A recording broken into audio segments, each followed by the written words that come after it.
De volta no Global Agribusiness Forum com Flávio Castelar, diretor executivo do APLA, Arranjo Produtivo de Piracicaba. Flávio, a gente estava conversando no primeiro bloco sobre todo esse movimento de internacionalização das empresas brasileiras e tecnologia. Como é que você avalia, nesses últimos 6 anos, a evolução de tamanho e países que o APLA acessou e está acessando? Bom, Guilherme, começamos acessando primeiro a América Latina, que já é um mercado um pouco mais conhecido das nossas empresas, o que estimulava. Então, nós definimos alguns mercados prioritários, né? Alguns países que a gente percebeu, através de trabalhos de inteligência, que estavam crescendo no setor de cana-de-açúcar, né? Então, nós começamos a acessar, por exemplo, na América Central, Guatemala, Costa Rica, na América do Norte, México, na América do Sul, Colômbia, Peru, Argentina, Bolívia. Então a gente determinou alguns mercados e começamos algumas ações nesses mercados, que nós chamamos de mercados prioritários. Então nós focamos as nossas até hoje ações, são prioritários. Continuam prioritários. O que mudou nesse período? As ações em Ásia e África eram mais tímidas, eram com menos frequência e mais tímidas, porque nós vamos colhendo material, fazendo trabalhos de inteligência, identificando quais seriam esses países que seriam, vamos dizer assim, trabalhados pelo cluster e pelas nossas empresas, pelo projeto que a gente tem, para o mercado secundário e futuro, né? Então hoje a gente já tem mapeado, a gente já começou a trabalhar mais fortemente a África, com diversas ações, com países como Moçambique, Sudão, Quênia, Tanzânia, África do Sul. Então a gente começou a definir esses países e definimos alguns países na África também. Os 3 países principais que nós queremos trabalhar na África, prioritários para a gente hoje, Filipinas, Tailândia e Indonésia. Desses países desses blocos de países que você descreveu, dos prioritários, africanos e asiáticos, os problemas e desafios são os mesmos ou são diferentes? Os problemas e desafios são parecidos, tá? A Ásia está um pouquinho mais à frente da África, né, em questão de tecnologia, processamento de cana. Tailândia está muito bem desenvolvida, então já fica mais fácil, né?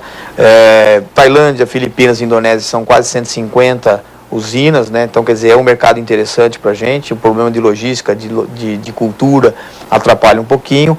A África tem um pouquinho de problema de infraestrutura, é difícil a gente conseguir trabalhar com a África, mas os problemas são parecidos. É muita questão de processo, escala, né, novas tecnologias, a questão da diversificação. Eles ainda são produtores de açúcar, quando nós hoje já somos produtores de açúcar, etanol e energia elétrica, já estamos com uma cadeia mais diversificada. Dividindo a cadeia em 3 grandes blocos, agrícola, industrial e serviços. Para essas 3 regiões, qual que é a preferência delas? Então, eu sinto que a agrícola é onde a gente tem uma demanda muito maior, né? Nas 3 regiões?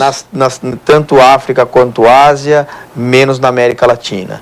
Mas nessas 3 regiões é onde está o custo, né? O maior custo do produto final, que é o açúcar, o etanol, começa na agricultura. Sem a cana a gente não tem nada. Então a gente sente um grande déficit desses países na questão agrícola. E o Brasil é realmente reconhecido como uma gestão agrícola eficiente pelos outros, ou é mais para nós aqui dentro? Não, a gente tem esse reconhecimento, o reconhecimento é mais por causa de quantidade também, né? Nós temos aí, como, né, você bem sabe, mais de 600 milhões de toneladas nessa próxima safra, muito mais que isso. Nós temos uma média de produtividade muito boa no Brasil, né, que causa inveja em alguns países. Mas a gente tem o que aprender, né? O Peru, por exemplo, tem uma produtividade de cana-de-açúcar muito boa, que a gente pode aprender alguma coisa com ele, mas isso é questão de variedade. No fundo é edafo climático. Aqui no Brasil a gente tem um rendimento médio agrícola na região centro-sul de 85 toneladas, e na região norte do Peru, Piura, você tem rendimento próximo de 150, 160 toneladas. É uma cana irrigada, e o que acontece muito lá fora é a questão de número. Para poder comparar com o Brasil, eles não fazem a média.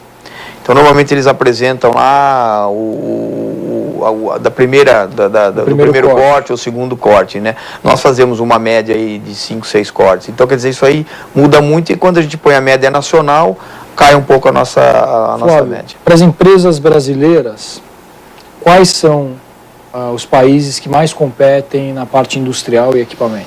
Hoje, o grande país que compete com o Brasil na questão de máquinas e equipamentos para o setor é a Índia. A gente tem uma competição grande. Mas é preço e qualidade? É só preço? Não, é preço. E a maior parte é preço.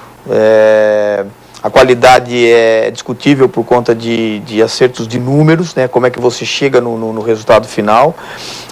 No nosso setor, qualquer margem de 1, 2, 3% de aumento de competitividade é muito, né? Porque a gente trabalha com uma economia de escala, então se você tem uma eficiência 3% maior do que a do seu competidor, você tem aí milhões de dólares no final em ganho em produção. Então, quer dizer, isso aí é muito complicado, né? Mas o problema nosso hoje é competitividade, é custo país, é a questão do dólar, o nosso câmbio flutua muito, né? O nosso aço é muito caro, né? A indústria metalmecânica, uma boa parte do custo do equipamento vem do aço. Questão de financiamento, a gente ainda tem grandes problemas com a questão de financiamento. A Índia ela é muito mais agressiva na questão de oferta de crédito, ela pede muito menos garantia para o tomador do crédito. Então, a gente ainda tem esse problema de competitividade nessa área. Flávio, no próximo bloco a gente conversa sobre a participação do governo federal, como ele tem incentivado esse tipo de missão, que é muito importante para a longevidade desse setor aqui no Brasil, das empresas de equipamento e serviços, e também para tentar identificar quais são os desafios para os próximos 10 anos que o Apla tem e toda essa estratégia de diversificação de serviço e tecnologia brasileira.